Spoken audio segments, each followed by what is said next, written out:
Hello everyone, welcome to our EPH class. In our previous class, we have studied about demography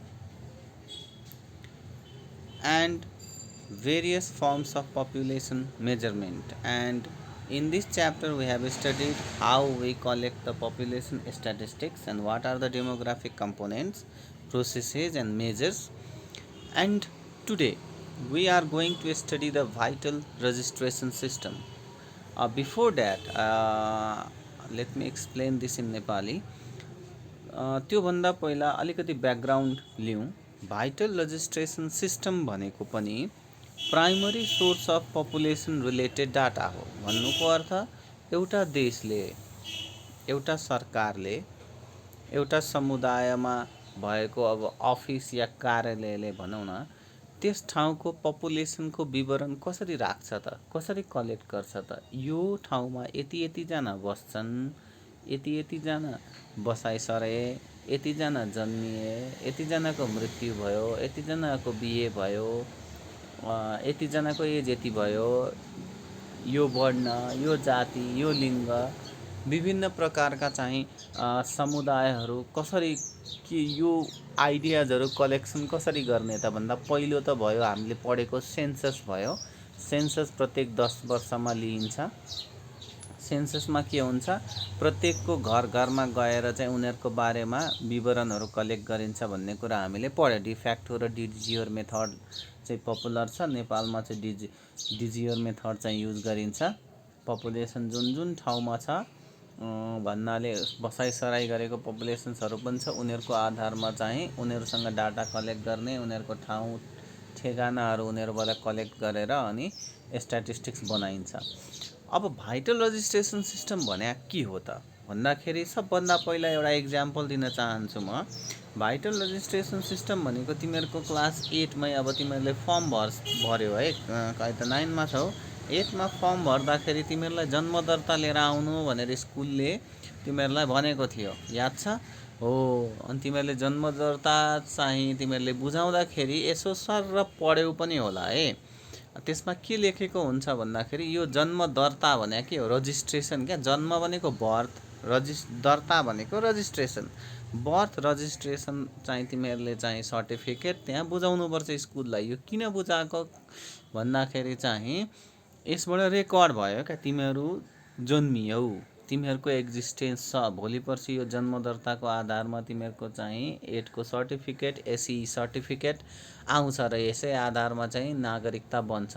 किनकि तिमीहरूको जन्म दर्ता भनेको legal रेकर्ड्समा चाहिँ तिमीहरू छौ है भन्ने, तिमीहरू जन्मेका छौ है भन्ने खालको कुरा एउटा देशलाई चाहिँ थाहा पाउनु पऱ्यो नि त। एउटा कुनै लिगल रेकर्ड्सहरू हुनु पऱ्यो। हो, त्यही लिग्यालिटी जनाउने चाहिँ के हो भन्दाखेरि बर्थ रेकर्ड्स हो। र हामी अहिले डेमोग्राफीसँग रिलेटेड कुरा गर्छौँ, त्यही भएर पपुलेसन मेजर गर्नलाई चाहिँ यही बर्थ रेकर्ड लगायत अनि डेथ रेकर्ड हुन्छ। अनि त्यसै गरी चाहिँ म्यारिज रजिस्ट्रेसन हुन्छ, विवाह दर्ता, मृत्यु दर्ताहरू भयो। त्यो कुराहरू चाहिँ एकदमै भाइटल भएको भएर त्यसलाई हामी भाइटल रजिस्ट्रेसन सिस्टम भन्छौँ। The second main source of primary data is vital registration system. अब मैले भने सेन्सस पछिको सेकेन्ड मेन भइसक्यो। भिआरएसको full form vital registration system हुन्छ। यसलाई चाहिँ सिभिल रजिस्ट्रेसन सिस्टम, तिमीहरूले अस्ति मैले प्रोभाइड गरेको भिडियोमा पनि हेऱ्यौ होला। भाइटल रजिस्ट्रेसन सिस्टम भनेर नेपालमा भनिन्छ भने विदेशतिर चाहिँ सिभिल रजिस्ट्रेसन सिस्टम पनि भनिन्छ है। It is the system of registering vital events. Vital events भनेको मान्छेलाई को जीवनमा एकदमै महत्त्वपूर्ण घटनाहरू के हुन्छ त, उसको जन्म, मृत्यु, विवाह, अब कहिलेकाहीँ डाइभोर्स अनि माइग्रेसन हो। यी कुराहरू, यो भाइटल इभेन्ट्सहरूको चाहिँ रजिस्ट्रेसन गर्नु, त्यसको रेकर्ड राख्नुलाई नै हामी के भन्छौँ भन्दाखेरि भाइटल रजिस्ट्रेसन सिस्टम भन्छौँ। अब भिआरएस चाहिँ के हो भन्दाखेरि चाहिँ कन्टिन्युअस, पर्मानेन्ट र compulsory recording of occurrence of vital events as legal document and source of statistics हो रे। हेर, भिआरएस भनेको कन्टिन्युअस हो। भन्नुको अर्थ तिमीहरूले चाहिँ या हामीहरूले चाहिँ हामी सबैले भिआरएस गर्नै पर्छ। जन्मेको बेलामा चाहिँ हाम्रो प्यारेन्ट्सहरूले हाम्रो गरिदिनुहुन्छ। त्यसपछि चाहिँ विवाह भएको बेलामा चाहिँ हामी आफै गर्नुपर्छ। त्यसै गरी चाहिँ डाइभोर्स भएको बेलामा माइग्रेसन गर्ने बेलामा चाहिँ गर्छ भन्नाले हामीले आफैले गर्छौँ। अनि त्यसै गरी चाहिँ डेथ भएको बेलामा अरूले चाहिँ गर्छ, किनकि अब हाम्रो मृत्यु भयो, यो संसारमा छैनौँ है भन्ने कुरा चाहिँ जनाउनलाई पनि रजिस्ट्रेसन गर्नुपर्ने हुन्छ। तिमीहरूलाई थाहा होला, अन्तिम संस्कार गर्नुभन्दा पहिला डेथ रजिस्ट्रेसन सर्टिफिकेट हेर्ने चलन छ, किनकि अनि त्यसै गरी चाहिँ पेन्सनहरूको बारेमा चाहिँ या भनौँ नामसारी गर्ने बेलामा विभिन्न मृत्यु दर्ताहरू खोज्छ।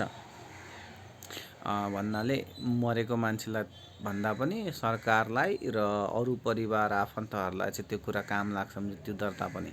त यहाँ चाहिँ यो कन्टिन्युस प्रोसेस हो, गरिरहनुपर्छ। यो पर्मानेन्ट रेकर्डिङ हो। पर्मानेन्ट रेकर्डिङ भन्नुपर्दा तिमीहरूको एकचोटि रेकर्डिङ हुनासाथ फेरि त्यो चेन्ज हुँदैन, त्यही भएर त्यो पर्मानेन्ट भयो, कम्पलसरी हो। अब हेर, तिमीहरू स्कुलमा जन्म दर्ता अनिवार्य रूपमा कम्पलसरी रूपमा प्रेजेन्ट गर्नै पर्छ भने के हो त भन्दा तिमीहरूले जन्म दर्ता गर्नै पर्छ, विवाह दर्ता गर्नै पर्छ, मृत्यु के अरे डाइभोर्स गर्नु पर्यो भने दर्ता हुनै पर्छ। माइग्रेसन छ भने माइग्रेसन गरेको छ भने तिमीहरूलाई बसाइसराई जस्तै तिमीहरूले एक ठाउँमा बसिया छ अरे, त्यसलाई सरेर अर्को ठाउँमा गयौ अनि भोटिङ आइडी भोटर लिस्टहरू त्यो नयाँ ठाउँको चाहिँ जग्गाहरू किन्नु पर्यो भने त्यस्तो बेलामा चाहिँ तिमीहरूले के गर्नुपर्छ, माइग्रेसन सर्टिफिकेट देखाउनुपर्छ।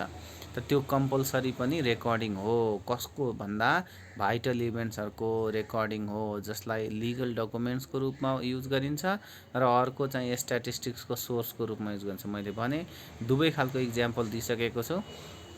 र यी घटनाहरू चाहिँ के चलन छ भन्दाखेरि यी घटनाहरू घटेको 35 दिनभित्र रेकर्ड गराइसक्नुपर्ने। जस्तै कुनै एउटा बच्चा जन्मियो भने ऊ जन्मिसकेपछिको 35 दिनभित्र उसको विवाह के अरे उसको चाहिँ जन्म दर्ता गर्नुपर्छ। कसैको विवाह भयो भने उसको विवाह भइसकेको 35 दिनभित्र उसले विवाह दर्ता दुवैजनाले बुढाबुढी मिलेर विवाह दर्ता गर्नुपर्ने हुन्छ। कसैको मृत्यु भयो भने उसको मृत्यु भइसकेपछि उसको परिवारजनले चाहिँ उसको मृत्युको 35 दिनभित्र चाहिँ रेकर्ड गराउनु पर्छ। यो चाहिँ नर्मल चाहिँ प्रोसिजर्सहरू छ। अब युनाइटेड नेसन एक्सपर्ट्सले भाइटल रजिस्ट्रेसनलाई कसरी डिफाइन गर्छ भन्दा vital registration is the legal registration. Legal भन्ने वर्ड मैले मिनिङ भनिसकेँ, कानुनी हुन्छ, स्ट्याटिस्टिकल हुन्छ। Legal registration statistical recording and reporting of occurrence of vital events which includes live birth, death, fetal death, miscarriage, divorce, annulment, legal separation and migration भनेको छ है। अब यो डेफिनेसन चाहिँ अलिकति म क्लियर गर्छु। अब यो डेफिनेसनले चाहिँ हामीले माथि पढेकै कुरा हो। यो के रे, लिगल रेजिस्ट्रेसन हो रे, स्ट्याटिस्टिकल रेकर्डिङ र रिपोर्टिङ हो। दुई कुरा आउँछ, लिगल कुरा आउँछ, स्ट्याटिस्टिकल कुरा आउँछ। लिगल कुरामा भने मैले विभिन्न प्रकारका लिगल एक्टिभिटिजहरू गर्नलाई चाहिँ यो कुरा चाहिन्छ, त्यही भएर लिगल रजिस्ट्रेसन भयो। स्ट्याटिस्टिकल रेकर्डिङ र रिपोर्टिङ भनेको यसले पपुलेसनको स्ट्याटिस्टिक्समा पनि यसले मद्दत गर्छ थाहा पाउनलाई। त त्यही भएर स्ट्याटिस्टिकल रेकर्डिङ एन्ड रिपोर्टिङ के को त भन्दा भाइटल इभेन्ट्सको अकरेन्स हुन्छ। त्यस्तै भाइटल इभेन्ट्समा के पर्छ भन्दा लाइफ बर्थ, जन्मियो अरे, डेथ मऱ्यो अरे, फ्युटल डेथ भनेको गर्भमै मऱ्यो अरे, फ्युटल डेथ भयो भने उसको पनि के गर्नुपर्छ भन्दाखेरि चाहिँ एबोर्सन या भनौँ नेक्स्ट टाइम कन्सिभ गर्ने बेलामा अब त्यो बेलामा चाहिँ रजिस्ट्रेसन गर्नुपर्छ। अनि त्यसै गरी मिसक्यारेज भयो अरे, गर्भमै बच्चा तुइयो अरे, फ्युटल डेथ भनेको अलिकति ठुलो भएर मऱ्यो भने फ्युटल डेथ भयो। मिसक्यारेज भनेको चाहिँ सानैमा मऱ्यो अरे, सानैमा भन्दा पनि 1-2 मन्थको बेबी मऱ्यो भने यहाँ के भयो भन्दाखेरि मिसक्यारेज भयो अरे। अनि त्यसै गरी चाहिँ डाइभोर्स भनेको बिहे गरेपछि के भयो भन्दाखेरि चाहिँ केही वर्ष बसेपछि अनि के भयो भन्दाखेरि छुट्यो, डाइभोर्स। अनि एन्युलमेन्ट पनि भनेको एक प्रकारको डाइभोर्स नै हो। तर डाइभोर्समा के हुन्छ भने दुवैजना ल जस्तै सँगै बसेर बिहे गरेर सँगै बस्यो, डाइभोर्स लियो भने त्यहाँ उनीहरूको बिहे भएको थियो अनि डाइभोर्स भयो भन्ने सेन्स हुन्छ। तर यदि एन्युलमेन्ट भयो भने जस्तै दुईजना सँगै बस्यो अरे अनि एन्युलमेन्ट भयो भने चाहिँ यो लिगल भनेको रेकर्डमै चाहिँ उनीहरू बिचको बिहे छैन भन्ने खालको चाहिँ रेकर्डै हुँदैन अरे क्या। भन्नुको अर्थ डाइभोर्स भयो भने त्यहाँ रेकर्ड हुन्छ, यहाँ बिहे यतिखेर बिहे भएको थियो यतिखेर डाइभोर्स भयो भन्ने हुन्छ। तर एन्युलमेन्ट भयो भने चाहिँ के हुन्छ भन्दाखेरि दुवैजना छुट्टिए, अब उनीहरूको बिहेको कुनै रेकर्डै राख्दैन, केही पनि राख्दैन, त्यो चाहिँ एन्युलमेन्ट भयो। त्यो कुन बेला हुन्छ एन्युलमेन्ट भन्दाखेरि चाहिँ यदि दुवैको जबरजस्ती केटाकेटीको बिहे गराइएको छ कि उनीहरू अनिच्छाले बिहे गरिरहेछन् कि दुवैजना मध्ये एउटा फिजिकली मेन्टल्ली रिटार्डेड छ, च्यालेन्ज छ भने त्यो केसमा पनि गरिन्छ त्यस्तो खालको एन्युलमेन्टहरू। त त्यो एन्युलमेन्ट पनि एक प्रकारको डाइभोर्स भयो, त्यसको पनि चाहिँ के गरिन्छ भन्दा रजिस्ट्रेसन गरिन्छ। त्यो कुनै कुनै बेला मात्रै काम लाग्छ। अनि त्यसै गरी लिगल सेपरेसन भन्नुको अर्थ लिगली नै छुट्टिनु र माइग्रेसन, यस्ता खालका इभेन्ट्सहरूको चाहिँ रजिस्ट्रेसन गर्नुलाई नै हामी के भन्छौँ, भाइटल रजिस्ट्रेसन भन्छौँ भनेर युनाइटेड नेसन एक्सपर्ट्सले डिफाइन गरेको छ। यो पनि पपुलेसन डाटाको एउटा मेजर र अथेन्टिक सोर्स हो र इन्फर्मेसन चाहिँ जुन इन्फर्मेसन भाइटल रजिस्ट्रेसनबाट कलेक्ट गरिन्छ र त्यसबाट एडिट गरिन्छ त्यसलाई हामी भाइटल स्ट्याटिस्टिक्स भन्छौँ। अब हिस्टोरिकल डेभलपमेन्ट हेर्दाखेरि भाइटल रजिस्ट्रेसन सबभन्दा पहिला ब्रिटेनमा 16औं शताब्दीमा सुरु भएको थियो, 16th सेन्चुरीमा सुरु भएको थियो। यो चाहिँ पहिला चर्चम्यानको रेकर्डहरू राख्न चाहिँ चर्चमा बस्ने मान्छे पादरीहरूको चाहिँ रेकर्ड राख्नलाई युज भएको थियो। 1536मा रोमन क्याथोलिक्सले चाहिँ भाइटल रजिस्ट्रेसन सिस्टम युज गर्नलाई सुरु गरे। भाइटल इभेन्ट्सको रेकर्ड राख्नलाई उनीहरूले चाहिँ भाइटल रजिस्ट्रेसन सिस्टमको सुरुवात गरे। अनि 1837मा गएर भाइटल रजिस्ट्रेसन एक्ट चाहिँ ब्रिटेनमा पास भयो र स्विडेनमा चाहिँ साइन्टिफिक भाइटल रजिस्ट्रेसन सिस्टम सुरुवात भयो। स्विडेनबाट सुरुवात भयो 1608मा, त्यसपछि क्यानाडामा सुरु भयो 1610मा, अनि फिनल्यान्डमा सुरु भयो 1628मा, अनि डेनमार्कमा 1646मा र नर्वेमा चाहिँ सुरु भयो कहिले भन्दा 1684मा सुरु भयो। अब नेपालमा चाहिँ भाइटल रजिस्ट्रेसन सिस्टमको बारेमा कुरा गर्दाखेरि नेपालमा विक्रम सम्वत 2019मा भन्छ 1962 एडीमा चाहिँ गाउँ पञ्चायत ऐन भनौँ न, गाउँ पञ्चायत ऐन भनेको भिलेज पञ्चायत एक्ट अन्तर्गत चाहिँ विक्रम सम्वत 2019मा भनेको 1962 एडीमा चाहिँ नेपालमा भाइटल रजिस्ट्रेसन सिस्टम सुरु भयो रे। अनि 2021 भनेको 2021 1964मा एडीमा सेन्ट्रल ब्युरो अफ स्ट्याटिस्टिक्सले के गर्न थाल्यो भन्दाखेरि चाहिँ काठमाडौँ भ्यालीको 3टा पञ्चायतमा चाहिँ पाइलट प्रोजेक्टको रूपमा चाहिँ यसलाई सुरुवात गर्यो। पाइलट प्रोजेक्ट भनेको कस्तो खालको फर्मल प्रोजेक्ट चाहिँ होइन, पहिला सुरुवात गरेर हेरौँ कतिको सफल हुन्छ, सफल भयो भने चाहिँ मजाले कार्यान्वयन गर्ने, सफल भएन भने चाहिँ त्यसलाई परिमार्जन गर्नुपर्छ भनेर चाहिँ त्यसरी चाहिँ कुनै प्रोजेक्ट लन्च गर्यो भने त्यसलाई पाइलट प्रोजेक्ट भन्छ। त सेन्ट्रल ब्युरो अफ स्ट्याटिस्टिक्सले के गर्यो भन्दा 2021मा काठमाडौँ भ्यालीको चाहिँ 3टा पञ्चायतमा चाहिँ भाइटल रजिस्ट्रेसन सिस्टम पाइलट प्रोजेक्टको रूपमा सुरु गर्यो। त्यसपछि विक्रम सम्वत 2033 सालमा 1976मा चाहिँ त्यतिखेर पनि पञ्चायत राज थियो, तिमीहरूलाई थाहा छ पञ्चायती सिस्टम 2017बाट सुरु भएको थियो। 2000 लगभग 2045-46सम्म पञ्चायत राज नै थियो।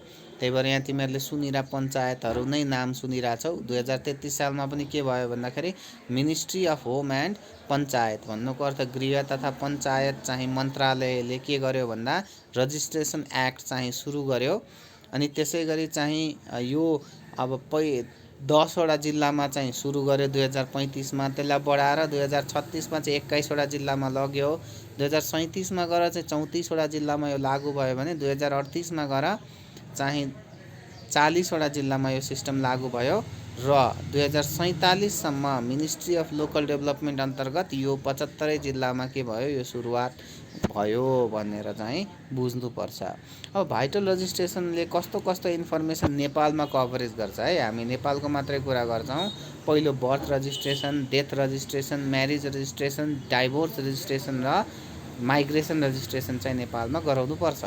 अब भाइटल रजिस्ट्रेसन सिस्टमको एडभान्टेज के हो भन्दा मैले अघि नै भने यसले चाहिँ नागरिकताको सर्टिफिकेट पाउनलाई मद्दत गर्छ, सिटिजनसिप सर्टिफिकेट। दोस्रो चाहिँ के छ भन्दाखेरि यसले पोलिसी मेकर र इकोनोमिक प्लानरलाई चाहिँ डेभलपमेन्टल एक्टिभिटिज गर्छ। जस्तै कुनै एउटा ठाउँमा 10,000 जना छ भने उनीहरूलाई चाहिने फ्यासिलिटिज 1 लाख जना भएको ठाउँमा एक ठाउँ लाई चाहिने फेसिलिटिज भन्दा फरक हुनसक्छ।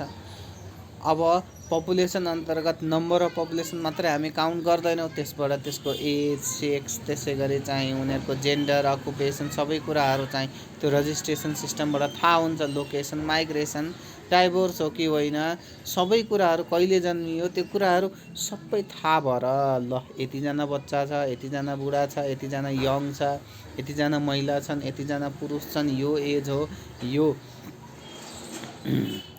जाति, वर्ग, लिङ्ग, एजुकेसन यति पाएका छन् भन्ने खालका कुराहरूको आइडियाले के गर्न सके भन्दा पोलिसी मेकर्सले, इकोनोमिक प्लानर्सले चाहिँ डेभलपमेन्टल एक्टिभिटिजहरू प्लान गर्न सक्छन्।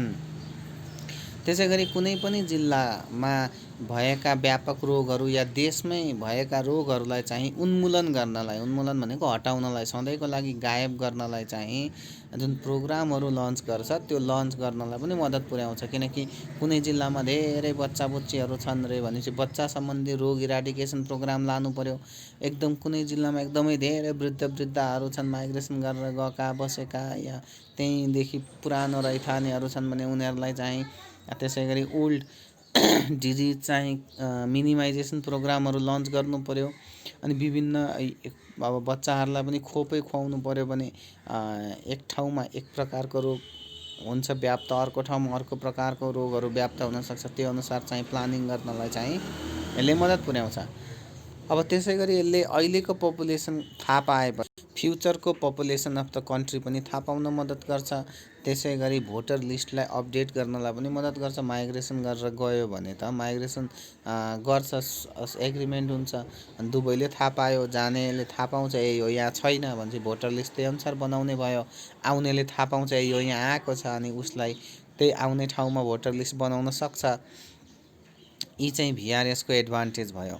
अब डिसएडभान्टेज भने के हो भन्दा यसले भाइटल इभेन्ट्स मात्रै चाहिँ यसले रेकर्ड गर्छ, अरू इभेन्ट्सहरू रेकर्ड गर्दैन।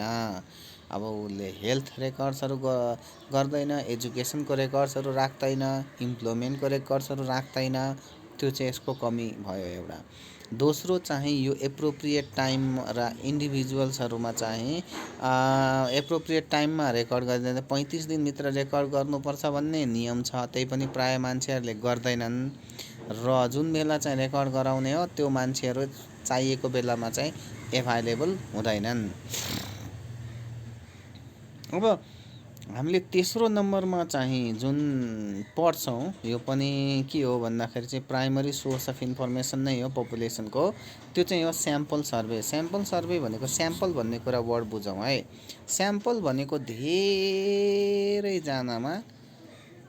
छन् भने त्यसमा थोरैजना लिएर चाहिँ गर्ने एउटा, जसमा चाहिँ त्यो स्याम्पलमा त्यो होल पपुलेसनकै क्यारेक्टरिस्टिक्स चाहिँ त्यसमा डिनोट गर्न सकियोस्। त्यस्तो खालको चाहिँ एउटा सानो ग्रुपलाई लिएर त्यसलाई एक्सपेरिमेन्ट गरेर त्यसलाई सर्वे लिएर चाहिँ होल पपुलेसनको बारेमा थाहा पाउनुलाई हामी स्याम्पल सर्वे भन्छौँ। यसमा चाहिँ सेन्ससको जस्तो डिटेलमा चाहिँ कलेक्ट गरिँदैन। केही परिवारहरू, केही घरहरूमा गएर स्याम्पलको रूपमा डाटा कलेक्ट गरिन्छ र त्यो स्याम्पलबाट चाहिँ होल कम्युनिटीको, होल लोक्यालिटीको बारेमा चाहिँ एउटा ओभरअल पिक्चर के गरिन्छ भन्दाखेरि चाहिँ गर्ने हो। अनि त्यसै गरी चाहिँ स्याम्पल पपुलेसन या अब यसको डेफिनेसन के हो भन्दा the part of population is a sample population र method of collecting the information from such population is called sample survey भनेको। अब sample is the representative of whole भनिन्छ। त्यो स्याम्पल जुन हुन्छ त्यो चाहिँ होलको रिप्रेजेन्टेसन नै गर्छ। अब युनाइटेड नेसनले स्याम्पल सर्वेलाई कसरी डिफाइन गरेको छ त्यो विचार गरौँ। युनाइटेड नेसनले 1970मा स्याम्पल सर्वेलाई डिफाइन गरेको छ। Sample survey is the process of collecting, compiling, evaluating, analyzing and publishing demographic, economic and social data about sample population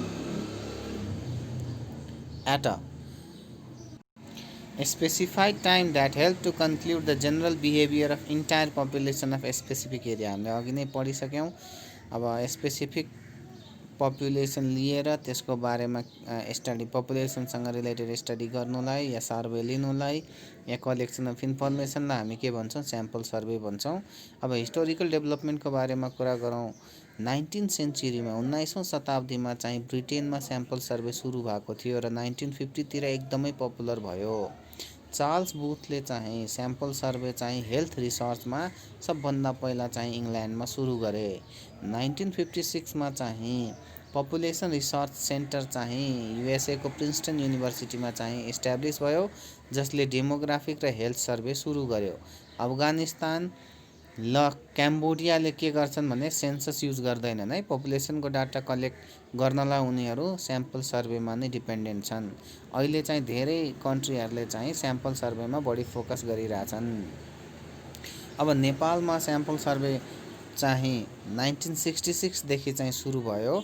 अब नेपालमा अहिलेसम्म कलेक्ट भएका मेजर स्याम्पल सर्वे के हो भन्दा नेसनल हेल्थ सर्वे भएको थियो 1966 मा, डेमोग्राफिक स्याम्पल सर्वे 1974 देखि 78 सम्म भएको थियो, सर्वे अफ नलेज एटिच्युड and practice of family planning and fertility 1974 देखि 1978 सम्म भएको थियो, नेपाल फर्टिलिटी सर्वे 1976 मा भएको थियो, mid term population sample survey 1976 मा भएको थियो, कन्ट्रासेप्टिभ प्रिभ्यालेन्स सर्वे 1981 मा भएको थियो, फर्टिलिटी एन्ड मोर्टालिटी सर्वे 1984 मा भएको थियो, migration employment birth death and contraceptive users survey 1996 देखि 2000 को बिचमा भएको थियो, फ्यामिली हेल्थ सर्वे 1966 मा भएको थियो, डेमोग्राफिक एन्ड हेल्थ सर्वे 1996, 2001, 2006 र 2011 मा भएको थियो। अब स्याम्पल सर्वेको एडभान्टेज के हो भन्दा यो सेन्सस अलिक धेरै खर्चिलो हुन्छ, त्यही भएर यसको अल्टरनेटिभको रूपमा युज गर्न सकियो। यसले डेमोग्राफिक डाटालाई के गर्छ, अपडेट गर्छ। पहिलेको डाटा जुन छ पछि परिमार्जन हुन सकेको हुन्छ, चेन्ज हुन सक्छ नि त, त्यसलाई अपडेट गरिदिन्छ। यो सेन्ससभन्दा सस्तो पर्छ र सेन्सस डाटा कतिको एक्युरेट छ त्यसलाई चेक गर्नलाई पनि यसले के गर्छ, मद्दत पुर्याउँछ। अब डिसएडभान्टेज के हो भन्दा यसले चाहिँ 100% रिलायबल डाटा सेन्ससले जस्तो दिन सक्दैन, किनकि यो सानो ठाउँमा कन्डक्ट गरिन्छ। होल पपुलेसनमा यसलाई जेनरलाइज गर्न सकिँदैन, किनकि यसले थोरै पपुलेसनमा मात्रै स्याम्पल लिएर गरेको हुन्छ। यो चाहिँ कन्डक्ट गर्नलाई ट्रेन्ड इम्युलेटर्स रिसर्चर्स चाहिँ आफै इमेजिन गरौँ, सानो स्याम्पलबाट चाहिँ होल पपुलेसनको बारेमा डिटरमाइन गर्नलाई त धेरै ठुलो एक्सपर्टाइज नै चाहिन्छ।